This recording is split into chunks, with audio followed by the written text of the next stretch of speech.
This episode sponsored by Lake Monster Details, producing the Don's Light and Magic Legacy line of parts, offering upgrade parts and decals for accuracy, special effects, and lighting. Visit www.lakemonsterdetails.com and make it glow. Also sponsored by GCals, producing aftermarket replacement decals and custom quality graphics for your favorite spaceships. Visit www.gcals.company.site and add some personalization to your sci-fi models today. Also sponsored by Mask Design, boldly going where no masking kit has gone before. Take your model to the next level of detail and accuracy with a masking kit from Mask Design. Visit Mask Design on Facebook or click the ordering link in the notes below the video.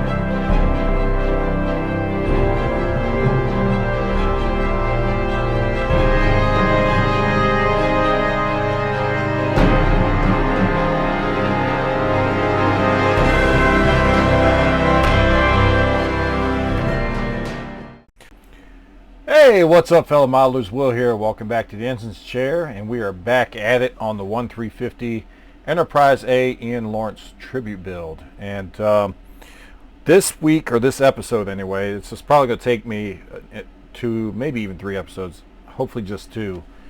But it's going to take me at least 2 episodes to completely do what I want to do on the nacelles without making these episodes incredibly long.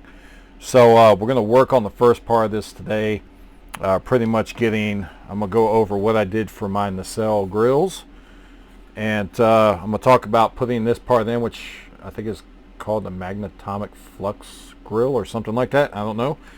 Not the flux capacitor. It's a different type of device, but so we're going to get that put in. This is from Cass over at Lake Monster Details, and I got that installed, and I've got a couple other things I'm doing to this in line with trying to keep to doing natural lighting only. So we'll talk about that. But I almost gave myself a heart attack earlier this week because, as you know, I recently moved to Nevada, and I was pretty sure I packed everything up, and I'm pretty sure I didn't leave anything behind. But for 2 or 3 days, I was going through here, looking through boxes, trying to find the neck for this model, for which I had already done some work to, and I could not find it anywhere. I was looking. I called my wife. I said, look, can you look out in the build shed and see if I left it there by any chance? And she went out to look. It wasn't there. So I just about given up and was planning on having to contact Polar Lights for replacement parts for the neck. But the issue with that is that I also had the control board for controlling the lighting effects, which was sent to me by Trek Modeler. And that was a board they had specifically made for this build because when I was doing my review of control boards, I had mentioned that the Trek Modeler had some nice boards, but the one that they had, which was kind of like a standard board,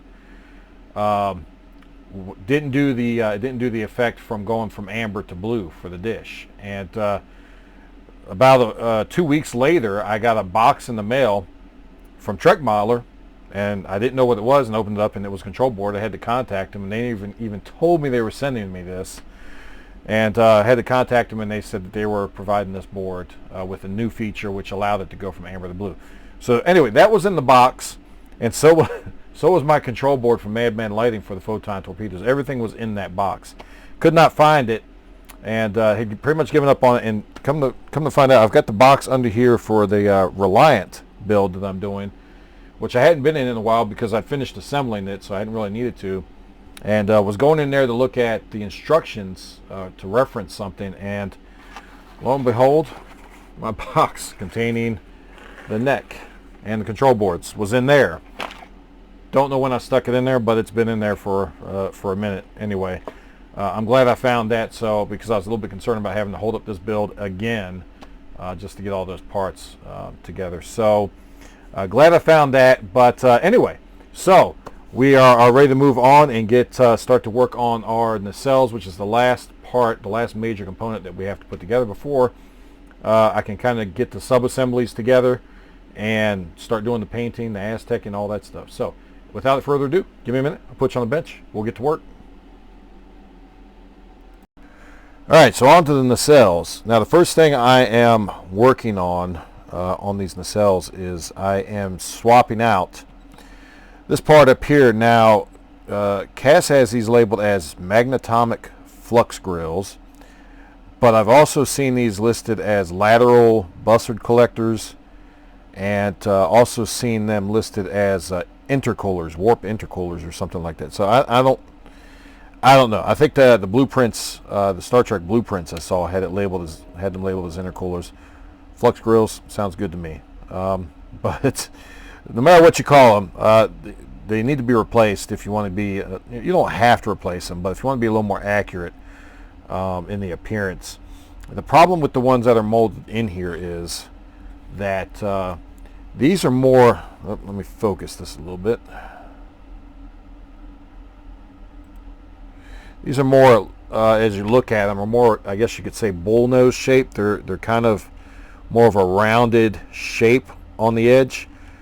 Whereas if you look at the picture of the studio model here, chiller grills or flux grills, you can see those kind of, it's got a little bit more of an elongated appearance, and it doesn't quite have that gradual round. It's more of a sharp round, I guess, if that makes sense, to the tip of it there. So I'm going to take this and I am going to install these replacements from Cass over at Lake Monster Details. Now, these are the original Don's Light and Magic flux grills, and Cass has talked about when he gets time, he's got so much stuff going on, making some adjustments to this, because I talked to him and I've looked at a lot of the studio pictures, and as you know, if you've watched my videos, you know I've got I try to pay as much attention to detail as possible. And if you look at the studio image, I'll show it again here in a second, you'll notice that the grill lines themselves they shouldn't go all the way to the surface of the nacelle itself. They should stop just short. And pull that picture up for you again. And Ian Lawrence actually pointed this out when he was making. He did use the Don's Light and Magic flux grills, and but he did make a slight change to it. What he did was he put a piece of polystyrene behind it, a thin piece, to raise this up a little bit so that these didn't actually touch the surface. And then he cut it and sanded it to shape. It's a bit of work. So Cass has talked about when he gets time going back and kind of revisiting this part and possibly making some adjustments to it.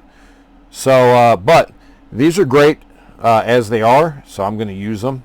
And basically what you got to do is go in, and I've talked about this in previous videos, about when you go to replace a part that you have to kind of remove from the plastic, drill it out by drilling multiple little holes around the edge, but make sure you're well inside of the part that you're going to cut out, because you don't want to be larger than what you need. Otherwise you could have some issues with having to use a lot more fill than you need to when you install the new part. So I have drilled it out. I came in with a couple different files and filed this out gradually until I got it to where I needed it to be, and this would slide right into place. Just like that. Let's see if I can. I hate that I can't depend on the autofocus to really do what I need it to do here. But so you see how that's going to just sit in place there and replace the other one. I've got a little bit of a gap down here to fill in, but that's fine. So that's how that part. Let's see if I can get it to stay on there. That's how that part's going to sit in there. Let's see if I can show you the difference here between the two. You can kind of see how the kit part's more rounded on the edge, on the nose there, and this part's more of a point. So this part's more accurate than what the kit part is. So it's not hard to do. You just go in and, like I said, drill out that part. You get a little. Here's the what's left of the kit part. Drill it out, that comes out, and then you just gradually work your way around with some files and some sandpaper until you can get that replacement part to kind of just slide into place. So that's what I'm working on first. I'm going to do this one, and then I have got to come back, and I've got 3 more to do. Basically what I'm going to do first though is just put a little bit of glue on the tip right here where that part is going to go in. I'm just going to take it and slide it into place and hold it there a second until that CA glue can hold it. And I just want something to tack it in place for now until I can come in with something to back it up with, either some polystyrene or just fill it with some epoxy or something. But I just want to temporarily tack it in place. I think it's got it. And that way I can flip it over and come in from the back side and fill it in. So that's what I'm going to do. I'm going to work on these other 3, and once I get those done, we'll come back and see what our next step's going to be. Alright guys, so I've got the magnetomic flux grills into place, and I've just applied some putty around this to fill in some of the gaps, just to make sure it don't have a gap there on the underside of it between there and the hole, and also a little bit into the edge here. And on this one here, I had to apply just a little bit on the back edge here. Had a little bit of a gap in a few spots, and I've got it applied around the front here as well. So those are in place. I'm waiting for the putty to set up, and while that is happening, I'm going to fix my focus, and I am going to do some work on the chiller grill here. And I've shown this on my Reliant build, so if you've seen that, I'm going to use the same process to do this. And I first saw Gary do this over at Mass Design. He put out a little tutorial on how he did this, and it's worked out pretty well for me. And really all you need is a cheap bottle of school glue or white glue. And all I do is I take this, make sure you got a paper towel handy because you need to wipe your fingers off. But I'm just going to take this, because what we want to do here is, a lot of people make the mistake that they think the raised edges are where the light's supposed to shine through, and that's incorrect. The light's only supposed to come through these narrow slits that you have in the part. So what you want to do is you want to fill those in. Now, some people use tape and it turns out fine. I find tape to be a little trickier as far as getting the lines even and getting the coverage even. So using the school glue really helps out a lot because it works real nice. My tip might be a little bit clogged on this, so I might have to use a little extra pressure to get this stuff to come out. But the glue works real nice for getting these lines filled in. And what you'll do is you'll fill this in, and then there's a couple steps to this after it dries. So we get a bunch of this kind of squeezed out here. You don't need any expensive liquid mask. The school glue works just great, and I think this bottle was like 97 cents at Dollar General.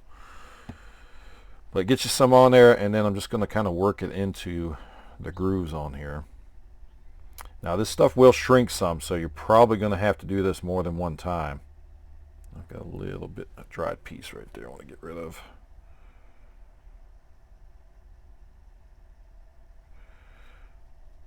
But this stuff here will just go right into those grooves. And when you get it evened out, it does a real good job of evenly filling those in. Try to get as much of the excess off. Yeah, out of the camera, sorry. Try to get as much of this excess off as you can, because we do have another step that we're going to have to do once this dries. And the less residue that you've got on here, the better.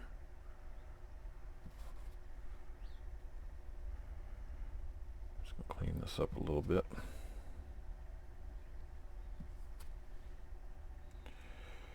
I prefer to just use my finger to wipe this off, because if you use a cloth, if you use like this paper towel, if I was to wipe it over it, it would remove some of this glue into the groove itself. So I just want to leave this filled as much as possible. Like I said, this is going to shrink some, so we're going to have to do more than one application of this. You're going to have to probably do at least, I usually do at least 3, just to make sure everything's nice and covered, because this does shrink a bit. So I've got that filled in. I'm going to let that dry. What I'm going to do is let that dry. I'm going to come back over it again with a second coat. Again, wipe off the excess as much as possible. Let that dry, and then I'll do a third one and wipe off the excess, let that dry, and then we'll move on to the next step, which is where I'm going to pick up with this. So give me a little bit. It's going to take a little bit. I got to let that dry in between steps, and I'll come back and show you what the next step is going to be on that. All right, guys, so I've got 3 coats of that that white glue on here, and it's dried. You can see that stuff dries perfectly clear. So what I'm going to do now is I'm going to take some sandpaper, and I'm going to sand off from the raised flat area, which is where we want a light block, and that'll leave the glue in the recessed area. I recommend you don't start off with too coarse of a grit, because if you start with too coarse of a grit, you'll just rip all that glue right out of the recessed area. So this is, I'm going to try starting off with this 320. Tiberius wants to get in the middle. Go on, buddy. Start with this 320 and just start sanding. And hopefully we just remove the glue off the raised areas and leave all the recessed stuff in there.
All right, so you get the idea. I don't want you to sit here, and I know you don't want to sit here and watch me do this whole thing. So I'm going to finish sanding this off, and we'll come back and take a look at the finished product.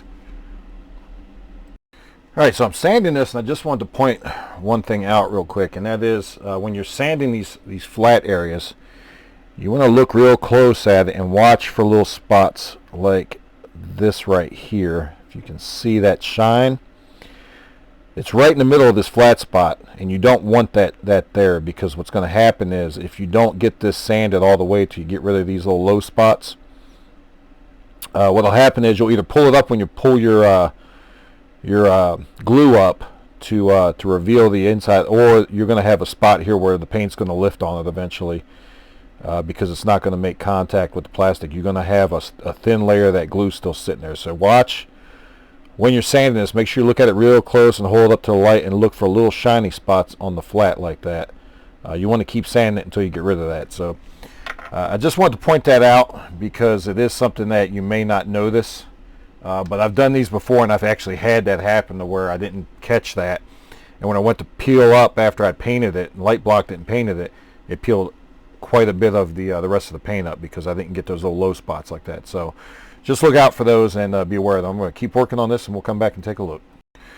All right, guys, so one other thing to mention, one other issue you may run into with this method is you can see right here where that glue is actually pulled up a little bit, and that's going to remove my masking. So what I'm going to have to do is, and that's mainly because I've had to do so much concentrated sanding right here to get rid of those low spots. But now that I've got those low spots taken care of, what I can do is come over this one more time with a coat of that school glue, and let it dry one more time, and then come back over and sand this again. That should be good. That'll help this settle back down into place. And there's also a couple little spots where I'm not too sure that some of it may have come out. So I'm going to run over this again with another coat of that clear white glue. And once I get that done, I'll come back and sand it, and we'll come back and take a look at the finished product. All right, so I had another layer of that, or another application of that clear white, well, the white glue, but it dries clear. And I've got that on. I've sanded it again. And the last step I want to take, once I've got this sanded, is I'm just going to take a paper towel. Try to make this as flat as possible. And I'm just going to take some isopropyl alcohol and put it on here. And I'm just going to wipe this off to remove any, you want to do this to remove any powder residue that may be left on the raised area, because when we go to paint this, that's the outside piece that just came off, it's fine. When we go to paint this, we want to make sure that there's no residue on this raised area, because otherwise you're just going to have paint peel up, and you're going to have spots where the paint's not going to stick to it properly. So just want to wipe it down real good with some isopropyl alcohol to help remove any of that leftover dust, or even a little bit of leftover glue to help remove that too. All right, so I think that's going to about do it. I'm going to let this air dry for a couple minutes, and I'll be ready to put a coat of primer on it. And then once I do that, we're going to talk about what I'm going to do for the top coat on this. So give me a little bit to get that applied, and we'll come back and take a look. All right, so I've got that grill painted and light blocked with a flat black right now. And the final coat is kind of, a lot of people debate about what the final coat should be on this, what the final color should be. A lot of people just paint this black. I think the Model Master, I don't remember, or not Model Master, but the Trek Modeler guy, I'd have to look. I think it calls for like a Euro 1 gray. That may be the other grills on the other side, but typically a lot of people paint this like a black or a really dark color. Now, I've talked about this before in other builds. My smoothie build, I talked about it. I talked about the grills in particular on the Reliant, how I think I did, about how they're originally done. But the color I typically use on this is I got from an interview that was done with Richard Taylor. And thank you, Hagen Miller, for finding this interview for me again, because I always mean to save it and I never do, and I can never find it. And Hagen went out and within 2 minutes found this article again for me. So Hagen, thank you for doing that. I'm going to share the link in the notes below the video, so check it out there. It's a 3-part interview with Richard. Wait a minute, is it Robert or Richard? It is. I don't want to get them mixed up. Richard Taylor, I'm sorry. Did I say Robert before? It's Richard Taylor. Richard Taylor was the lead for the model design and building with Robert Abel and Associates. I'm sorry, my voice is a little crackly today, but he was the lead model designer and supervisor for Robert Abel and Associates, who was in charge up until it was changed over to another company to do the models. But so he was there doing the initial construction, planning, and designing of the refit model, studio model that was used. And he talks about a lot of aspects, excuse me, as far as what went into the design and build of the models. And he even specifically talks about what the finish is on these chiller grills. And what he says is blue Dicam, which is a marking fluid, was applied to the polished aluminum to give it kind of a blue steel look. And I've actually got a bottle of this, and my bottle's kind of all messed up because I've had this for several years. But and I don't think there was a good seal on my bottle, because it had leaked some even when I got it. But I'll show you a picture of what this looks like so you can see what the actual bottle looks like when it's not all crudted up like this. But I've got this Dicam marking fluid, And this is what I've been using. You see it's got kind of a blue color there, but when you apply this to kind of a shiny surface, it gets it kind of alternates between a blue and a violet color. And typically I'll paint this with I got little flakes on there. I will paint this with a gloss black and then apply this, and you'll get that finish that looks kind of like I said, between a blue and a purple. But I think I'm going to try this. When you look at the pull a picture up of this, a picture of the Christie's auction, those Chiller Grills actually look more like a flatter, like they're more of a flatter finish. Now, of course, the model at the point of the Christie's auction was, what, 25 years old? So that could just be a product of the age to it that makes it look, that causes it to lose its luster. Because when you look at certain screenshots from the movie itself, when you can see that Chiller Grill, it looks like it has a bit of at least a matte finish, not really a gloss finish, but either a matte or maybe even a semi-gloss finish to it. So, but I'm trying to achieve a later look to this. And I've never tried it with the flat. If I don't like it, I can always remove it. It'll be a little bit of trouble, but I can always remove it. I think I'm going to try this with the flat, see how it turns out. If I want to add like a matte finish to it, I can always come over it with a matte clear coat, which I'm going to want to clear coat this anyway. So that's my thought on that. I'm going to try that. But it's a really cool interview. You get a lot of information out of it that you wouldn't otherwise have. And I've talked about a lot of it in some of my other videos.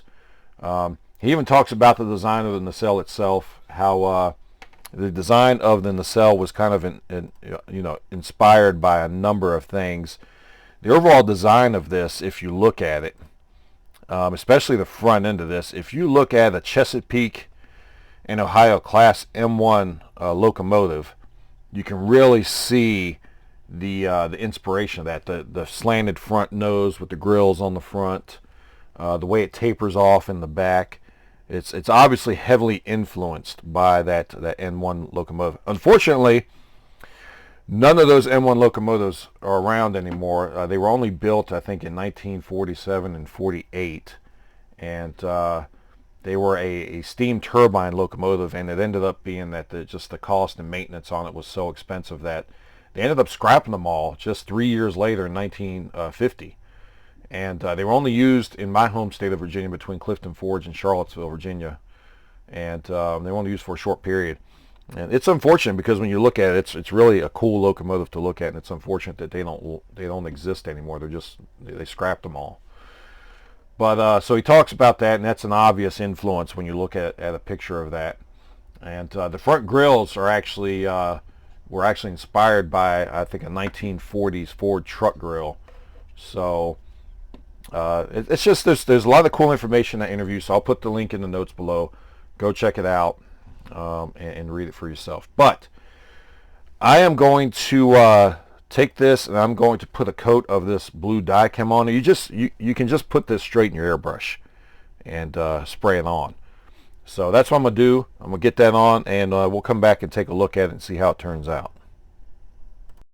Alright, so I don't know how well the camera's going to pick this up, but I've got that dye chem applied, and focus a little bit here. I don't know if the camera's picking up, but it's just got the slightest purple hue to it. And like I said, it kind of looks like a blued steel almost. So, and depending on what angle you look at it in the motion picture, there's one angle here. I think this is from where they're doing the flyby. But you can see it kind of looks, you can kind of tell there that this looks a lot like that, as far as I can, to my eyes anyway. And like I said, I don't know if the camera is picking up the slight purplish hue to it, but I like the way that turns out. I think that's about as close as you're going to get, outside of making this an actual polished aluminum part and doing it. I think that's closest you're going to get to the actual Studi model as far as how it looks, and that's based on Richard Taylor's comments in his interview. So now that we've got that painted, we can actually start to remove that glue masking that we did, and I'm just going to show you how that comes out. tricky part here is just to pick at it and get it. Well, it might help if I have a decent blade, because right now I don't have a point on here. I broke it because I was trying to cut plastic with it. So we'll put a new blade in. And what we're going to want to do is very carefully, if I can get this blade to go in here. There we go. Is we're going to very carefully want to pick up the very end of that glue. Let's see if I can get this one here. Here we go. And once we get one end picked up, we can just peel it out just like that. I'll do one more, and then I'm going to show you what this looks like. And this glue can be, there we go. And pull that one out.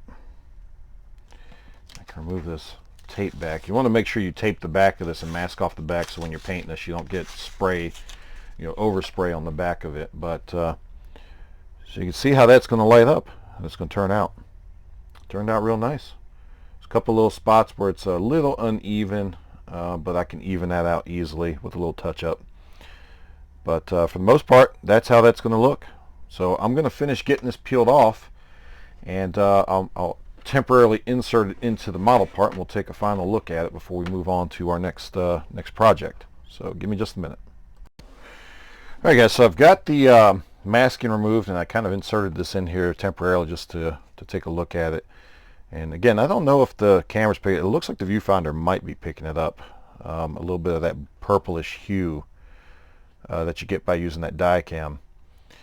But so I've got all the masking removed. I've taped temporarily a piece of blue film gel, lighting gel, on the back of this.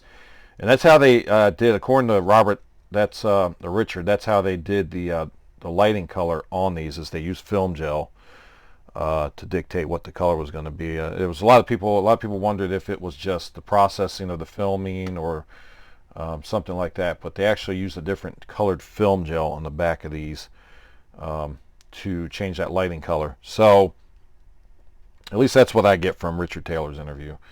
But so I've got that tape temporarily in place. I got a blue cob LED strip, which is what I'm going to actually use to light this. And let me plug this in. And there you go. That's how it's going to light up. So it'll work out. That worked out pretty nicely. I like how that turned out. Like I said, I've got a couple spots, mainly back here on the back end here, where I've got to do some touch up, because this is a hard spot to kind of get in with the sandpaper, because it has a bit of a dip and a curve at the back here. So I've got a little bit of touch up to do back here, but other than that, you can see the majority of this looks like it turned out great. Maybe a couple little specks here and there where I might have to come in with my hobby knife and just kind of scrape a little bit. But back here I've got a little bit of touch up that's going to have to be done. I'll have to add some paint here versus taking away, because there's a couple spots where the glue didn't quite get removed properly because of that dip. So when I do this again, when I do the other side, I'll have to pay particular attention to that and make sure I get all of that out. But anyway, that's how I'm doing my chiller grills. Take it or leave it for what it's worth. But I like how it turned out. I like the finish that you get on it. I think that's as close as you're going to get to the studio model, short of making an actual polished aluminum piece that'll go in here that you can actually paint with that and get more of a probably a more accurate color tone to it. Because these do have, when you paint this on steel, on metal, well, not steel, but metal of any type. I've used it on my smoothie. And if you go back and look at that, I've shared video and pictures of that, I believe. But you get more of, on the metal surface, you get more of that reflective and that color change between a blue and a purple. Whereas this, it's just more like a flat kind of purple blue steel look. You don't really get any color change in it, depending on the light. So that's one effect you won't get doing it this way versus if you were painting this on a metal surface, or even if you did it on, if you did gloss black and then did the dye chem on top of it, you would still get a little more of that kind of color change effect to it. But I'm happy with how this looks. I'm going to do the other side the exact same way, and then maybe when I do the actual refit itself, the motion picture version, I'll do the kind of a black, a gloss black instead, to get kind of more of that reflective color change. But happy with how this turned out. Next thing I want to move on to is trying to get some of this internal lighting done so we can get this sealed up and start working on seam work in that. So give me a minute. I'm going to get a couple things set up on it and we'll come back and take a look. All right, so just as another option, I just want to go over this in case you're not a fan of the glue method there.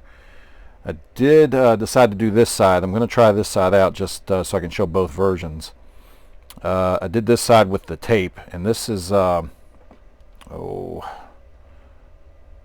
graphic art tape is what it is. And I don't remember the size is the only problem. I think it's maybe 1/16 inch, but I'm not 100% certain, so don't quote me on that. But it's graphic art tape. You can find it on Amazon and a lot of your hobby stores like Hobby Lobby and Michael's and that. So you could take this stuff, and it lays, if it's the right size. Like I said, I don't remember the size because I don't have the packaging for it. I basically just got this sitting in a drawer, and I've got a couple different thicknesses of this, which is good to have around anyway. So maybe order a couple different sizes and see how they do. But this stuff here fits perfectly into the groove, and what I do is I lay it in there, and then I take my pick here, and I just come along and just at an angle run my pick along it to kind of help seat it in place. And the other thing you can do with this that you really can't do with the glue is typically what you want to do is step this down from the back end here, and it gives a nice little effect in the back.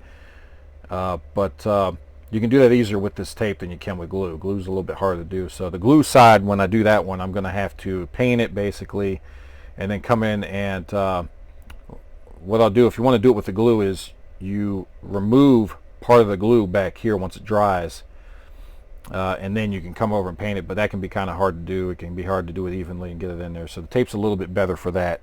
So that's why I want to go ahead and show this option in case you wanted to do this. So I'm going to go paint this one, and I'll bring this out and we'll take a look at them side by side and see how they turned out. Alright, so I've got the one here that I did using just the tape instead of the glue method. You can see, hopefully, if I can focus, hopefully you can see that the kind of sheen. I don't know if it's coming out purple or what in the camera, but it's definitely in person got a purple hue to it, which is what I'm looking for, what it should have. So let's just pull this tape out.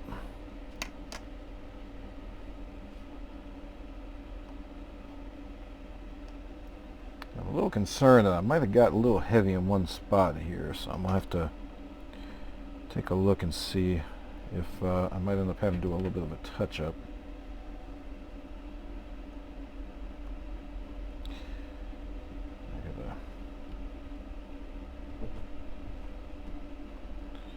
Go back in here and pluck some of this tape out.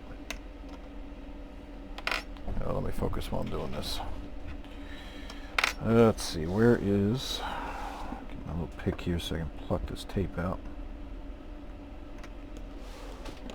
Actually, might need my knife to get in there.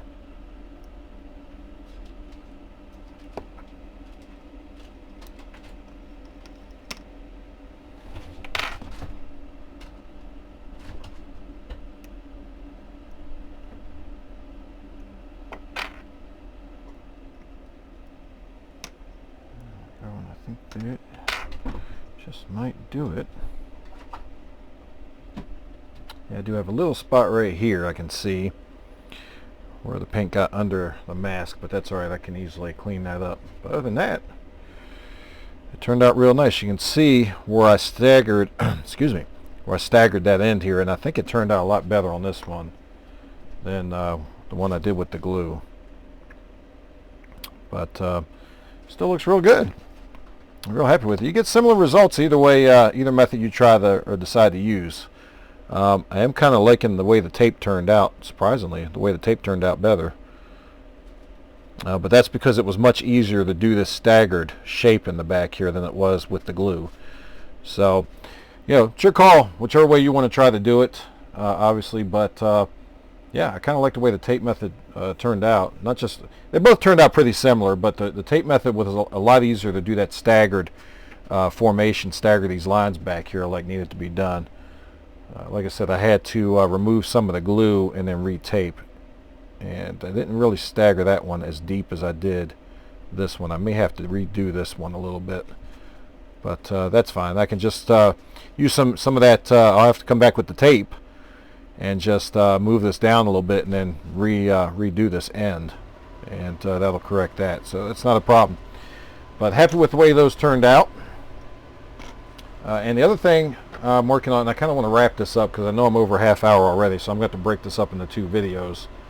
So I'm trying to stay away from doing those hour-long videos. I know not everybody wants to sit there doing hour-long videos. So just real quick, what I'm working on now, the main thing that I want to do with this, being a tribute to Ian Lawrence, Ian Lawrence being known for the Ratheon method, my goal has been to do as much natural lighting as possible. Now it's hard to do on some of these spots. I'm not doing any Ratheon though, so if I can't do natural lighting, I'm just not going to light it at all.